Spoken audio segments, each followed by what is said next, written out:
Ok. Muy buenos días, Gabino. Mucho gusto. Estoy encantada de estarlo saludando desde Revista Cascabel. Y bueno, vamos a hablar un poquito sobre el thriller que actualmente pues ya se está viendo en los cines ecuatorianos, Distorsión. Un thriller que viene acompañado del suspenso, viene acompañado de ese toque de oscuridad que de pronto al ecuatoriano lo va a atrapar. Cuénteme un poquito más. Bueno, lo presento, estoy en estos momentos con Gavino Torres, el actor principal de la película y también codirector. Muy buenos días, Gavino. Muchas gracias por la invitación. Sí, como bien mencionas, bueno, la película ha estado en salas comerciales ya, las salas comerciales del Ecuador, todas las cadenas, digamos, comerciales, por así decirlo, que son Supercines, Multicines, Cinemark, Cineplex, Cinext, un estreno nacional. Y en este mes estamos en las salas del 8:30, acá en la ciudad de Quito también. Distorsión es el primer, bueno, es un thriller psicológico, diría dentro del género cinematográfico, pero también es una película que tiene un guiño al mundo del superhéroe, al mundo de la novela gráfica, por así decirlo. Entonces, de alguna manera se ha vendido la idea de que sí, de que Distorsión además es tal vez la primera película dentro del subgénero de los superhéroes del Ecuador.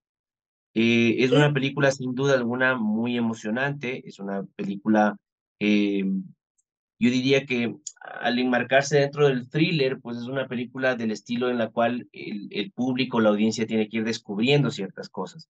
La exacto. película, De hecho la película desde el inicio marca esos toques como, ¿qué va a pasar aquí? ¿Qué va a hacer el actor? Parece incluso una película de terror cuando inicia, ¿no? Cuando inicia a contar la historia.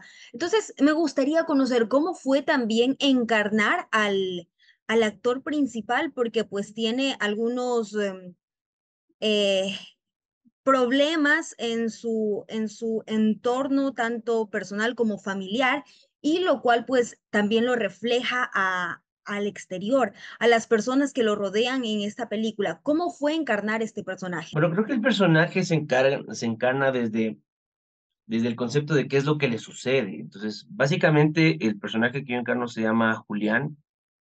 Julián es un diseñador gráfico, de alguna manera ha caído un poco en desgracia. Entonces, es un diseñador gráfico al cual su esposa abandonó.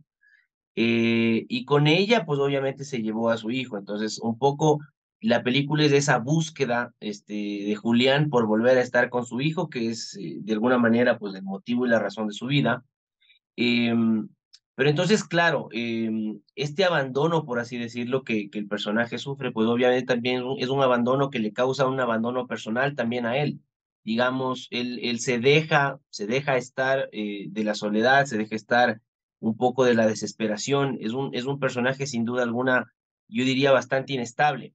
Y Ujú. cuando el guión se escribe, pues desde ese punto de vista, obviamente era importante tratar de calzar esta idea ok, si vamos a tener, digamos, un personaje que viene a ser como el primer superhéroe ecuatoriano en una cotidianidad de un contexto como el nuestro, em, ¿cómo debía ser este personaje? ¿Cómo debía ser el protagonista? Y salta obviamente a lo característico que tenía que ser un personaje sin duda alguna profundamente perturbado, profundamente inestable. Entonces, ese nivel de inestabilidad yo diría que se ve reflejado también en las acciones que después del personaje empieza a tomar a lo largo de la película. Bueno, ¿y usted sabría de dónde nació? Porque en Ecuador, como usted lo ha dicho, no existen este tipo de películas, este tipo de thrillers. ¿Y de dónde nació la idea? Bueno, hagámosla, vamos a ver si es que en el pueblo ecuatoriano pega. Yo sé que ya la película tiene grabada algunos años, incluso antes de la pandemia, pero ¿cómo fue ese proceso? Bueno, por no alargar mucho la respuesta, pero el proceso se terminó alargando lastimosamente eh, por razones de la pandemia. La película se rodó en el 2019, pero esperaba estrenarse o llegar a salas comerciales en el 2020. Sin embargo, pues obviamente al ser un proyecto que no es subvencionado por el Estado, como la mayoría de las películas ecuatorianas, pues obviamente nosotros no teníamos la obligatoriedad de estrenarlo, digamos, con una fecha específica, Lo que sí necesitábamos, sin duda alguna, era poder llegar a las salas de cine, porque para nosotros esa era nuestra fuente, digamos, más importante para recuperar la inversión del proyecto. Entonces, la historia nace, yo diría, sobre todo de una necesidad. Yo creo que cualquier creador tiene siempre el nacimiento de sus productos o de sus proyectos, perdón, el inicio de sus proyectos parte de su voz, de querer contar algo, de tener una historia que necesita ser escuchada. Y entonces, Distorsión justamente es eso, ¿no? Es una película que si bien tiene el aura del thriller detrás y el tema este del subgénero de los superhéroes, sin embargo, es una película superhumana, es una película muy, yo diría, comprometida desde el punto de vista de, de la necesidad de este personaje, ¿no es cierto? De generar una catarsis personal, porque es un personaje que indudablemente es un personaje que está, digamos, venido abajo, ¿no es cierto? Es un personaje que está Correcto. cuesta abajo en su vida. Y creo que una de las cosas más interesantes en el cine en general son estos personajes que de alguna manera buscan una reivindicación personal. Entonces, Correcto. creo que Y el camino... de pronto no es tampoco por hacerle spoiler a las personas que todavía no han visto la película, pero ¿por qué decía al inicio de terror? Porque se ve como un hombre hasta un chico que quiere hacer de las suyas con algunas amiguitas, ¿no? Entonces va a cobrar justicia por mano propia. Entonces, desde ahí empieza la parte como, ¿qué va a pasar aquí? ¿Qué pasa con este hombre? Y ya luego se cuenta la trama de el sufrimiento que vive y luego viene la parte ya del superhéroe. Entonces, también cómo es la grabación de esta película, porque de todos modos es algo completamente nuevo. Cómo se viven los rodajes también, cómo se vivió el rodaje. Bueno, si bien en tu pregunta tratas de hacer una suerte de cronología, generalmente el cine no se graba o no se rueda nunca cronológicamente. Es decir, uno no rueda la película desde el inicio de la película hasta el fin de la Hasta el película. fin. Uno lo que hace es rodar indistintamente dependiendo las locaciones que tiene. Es decir, uno puede tener, digamos, por así decirlo en el ejemplo, locación departamento de Julián, pero digamos tiene unos 3, 4 días, una semana, lo que sea, esta locación, y en ese tiempo tiene que rodar todas las escenas que suceden en esa locación, es decir, rueda escenas del final, rueda escenas del Ujú, medio, rueda escenas del inicio, otra vez rueda escenas del final, etcétera. Entonces, me parece que desde ese punto de vista es súper importante entender que en cine se hace de esa manera. Muchas veces en televisión, por ejemplo, ese no es el caso, cuando hay el tema de telenovelas, etcétera, porque además son rodajes mucho más largos en el tiempo, esos se ruedan cronológicamente, es decir, en el orden en el que la historia se cuenta después. Pero en el caso del cine, no, uno tiene que estar, digamos, preparado eh, totalmente metido en el papel para saber y entender un poco qué son las cosas que las escenas a uno le piden, porque no es tan fácil, es un tema mucho más complejo y más exigente el hecho de tener que rodar las escenas no cronológicamente. Eso enmarca, yo diría, una calidad en la actuación, yo diría superior, sin duda alguna, a la televisión. Y entonces, bueno, es una película, yo diría sí, que juega a un género, yo diría arriesgado, pero obviamente mucho más entretenido para la audiencia. Distorsión es una película que busca ser una película de público, no es una película que quiere ser como una película lenta, sino que es una película que se mueve mucho, que de alguna ujú. manera entretiene, que de alguna manera le da la oportunidad a la audiencia para que trate de encontrar el meollo del asunto, para que haga un análisis en su cabeza, porque muchas veces también sucede que con el cine fácil uno le da muy masticada las cosas a la audiencia y de Acá alguna tiene que manera pensar, en menosprecia a la cambio. audiencia. Me parece que es súper interesante que en esta película la gente va descubriendo las cosas y no de una manera muy obvia. Me parece que es un ejercicio también para la audiencia, ¿no? Esa es un poco la marca del thriller en Hablando, general, es eso, que la audiencia descubra lo que hablando de sucede. audiencia, ¿qué tal ha sido la aceptación de esta película en los cines que ya se ha presentado? Bueno, maravillosa. De verdad, nosotros estamos muy, muy contentos. Como te decía antes, la película ya estuvo en salas de cine porque se estrenó en septiembre, de hecho, y ya de la mayoría de salas de cine comercial, pues ya salió de cartelera. Ujú. La vida útil de una película en general en el Ecuador en este momento no rebasa, ni siquiera siendo, no sé, uno de los blockbusters del verano de de los Estados Unidos, termina siendo una película que esté más de 2 meses en salas comerciales. La nuestra estuvo cerca de, me parece que de 9 semanas, estuvo algo así como 8 semanas completas, casi cerca de 2 meses, estuvo como un mes, 3 semanas. Y entonces le fue bastante bien. Para nosotros fue un éxito, digamos, de taquilla, que era súper importante. eh, Tiene unos números súper interesantes y ahora está, digamos, ha sido invitada por el proyecto del Cine 8 y medio para tener algunas funciones en este año, entre enero y febrero. Pero como te decía antes, pues la película en este punto ya está enmarcada en el camino, yo diría, de los festivales internacionales y también de las plataformas digitales. ¿Qué es el proyecto 8 y medio? El Proyecto 8 y medio es un cine independiente, digamos, no es una cadena comercial como lo Ok, son Supercines, como lo es el Cinemark, como lo es el Multicines, etcétera.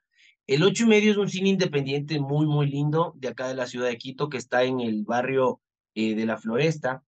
Es un cine que generalmente también además tiene programación mucho más, yo diría, mucho menos comercial y mucho más independiente, mucho más artística, por así decirlo. Entonces, porque acá iría entonces de pronto también aquellos cines, películas, cortometrajes, largometrajes con bajos recursos económicos también podría ser.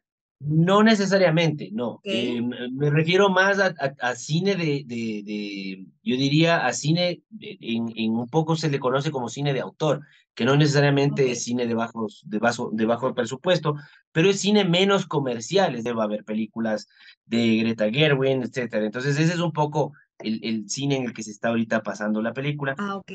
Nosotros vamos a empezar un poco a generar más bulla al respecto de la película con esta plataforma digital, que además no es no solo local, ¿no? Amazon Prime es una plataforma mundial. Y me comentaba también que ya estaban encaminados a proyectos internacionales, a concursos internacionales. Cuénteme un poquito más de eso. Bueno, no son concursos, son festivales. Los ¿Ok? festivales de cine son espacios, yo diría, de difusión artística a nivel mundial, eh, en donde es importante que las películas también tengan un recorrido. Me parece que uno tiene que tener una parte de la estrategia, digamos, promocional y de distribución de un largometraje suele incluir siempre también estar en festivales internacionales, Ujú. y es importante que la película tenga ese recorrido porque eso también le da, digamos, le da peso al Más proyecto de alguna peso. manera, Correcto.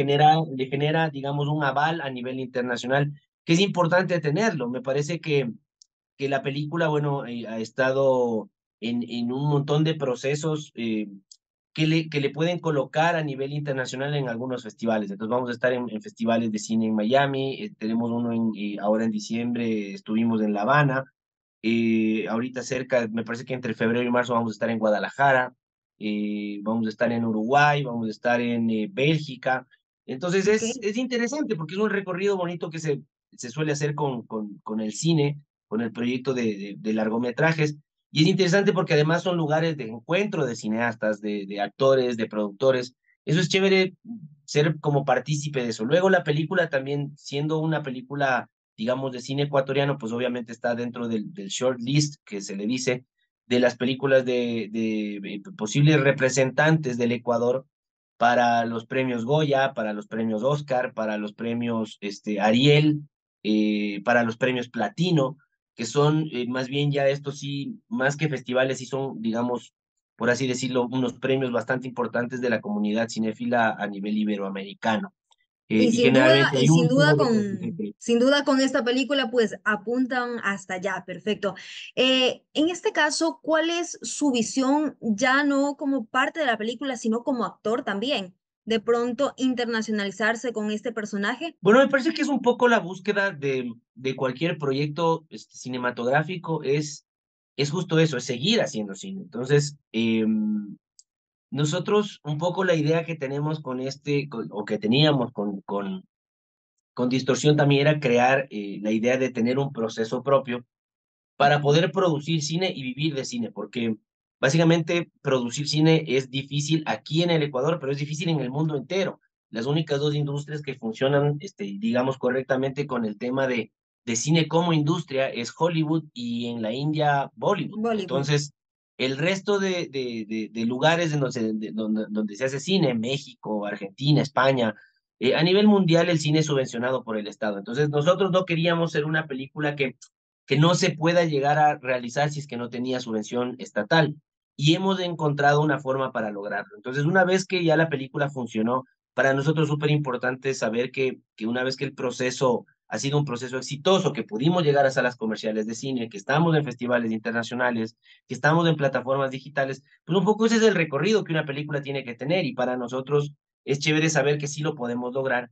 Y obviamente ya en este punto estamos trabajando en nuevos proyectos. Yo ahorita este año voy a estar primero actuando en un proyecto de una directora nueva que se llama Forsan Seifi y estamos ya escribiendo un nuevo largometraje también. Entonces, es lindo encontrar, digamos, un camino para poder digamos, hallar la manera de vivir de hacer cine. Como usted mismo lo ha mencionado, el cine es bastante difícil en el Ecuador y como no, también pues en el mundo entero. El gobierno, existió también un cambio de gobierno. ¿Cómo apoya el gobierno, el Ministerio de Arte y Cultura a todos estos proyectos de cine, de teatro que existen hoy por hoy? Hay políticas, yo diría que de alguna manera generan esta suerte de fondos concursables a los cuales los productores a nivel nacional pues justamente pueden aplicar, valga la redundancia, pues son fondos concursables, es decir, todos los productores terminamos de alguna manera aplicando a los mismos fondos y siempre son limitados, entonces no es que hay para todo mundo. Eh, Parte de esa política, bueno, ha hecho, yo diría que en los últimos 15 años el cine ecuatoriano tenga un boom, sin duda alguna, pero también de alguna manera creo que nos ha hecho a los productores en general, yo diría un poco enemigos entre nosotros, porque terminamos peleando por el mismo dinero. Entonces, yo creo que dentro de eso también, en los últimos años, ya más bien un tema del gremio de los cineastas del Ecuador han sido algunas conquistas eh, importantes en el país, generar un par de políticas que no han salido del gobierno ni del Estado, han salido del gremio de los cineastas, como el tema del IVA cero, como el tema sobre todo uno muy importante que es el tema de la devolución de impuesto a la renta a las empresas o entidades privadas que de alguna manera aporten económicamente a la cultura. Y también este tema del 37% no es de descuento, pero es como de rivalidad una parte de los recursos destinados al cine para las productoras internacionales. Eso es una ley nueva, es una nueva ley de Ujú. cine que esperamos que a partir de este año ya empiece a ponerse en práctica y que sin duda alguna va a terminar atrayendo nuevos capitales y nuevas producciones desde el exterior, sin duda alguna. Claro que sí. Y bueno, ya vamos a terminar nuestra entrevista, así que muchísimas gracias por su tiempo, muchísimas gracias por darnos a conocer también un poquito más del arte, del cine. Y me gustaría pues que le deje un mensaje a todas las personas que nos están viendo, que apoyen de pronto el arte, que vayan a ver cine nacional. Un mensajito, por favor, Gavino. No, claro que sí. Muchas gracias a ustedes primero por el espacio, por la entrevista, por ser ese medio que nos conecta justamente con las audiencias. Y el mensaje para la audiencia es eso, que no le tengan miedo a ver cine nacional. Me parece que es un cine hecho con muchísimo esfuerzo, con muchísimo corazón y que sobre todo son historias nuestras. Me parece que una de las funciones principales que el cine termina cumpliendo es eso, que la gente empiece a identificarse con nuevas historias frente a la pantalla. Nosotros como un país latinoamericano, ecuatoriano, tenemos, yo diría, nuestras propias formas de contar historias y tenemos un contexto muy rico. Nuestra cultura es una cultura muy rica y tiene que verse cada vez más reflejada en historias en la pantalla grande, así que invitados todos a las salas de cine siempre a consumir cine nacional. Muchísimas gracias. Bueno, estuvimos conversando con Gavino Torres, actor y codirector de la película Distorsión. Muchísimas gracias por este tiempo y continúen con Revista Cascabel. Pues le deseo que tenga muchos más éxitos en todos sus proyectos y estaremos conversando también de pronto para alguna próxima entrevista. Que tenga un Claro que excelente sí, día. con mucho gusto. Igualmente, gracias.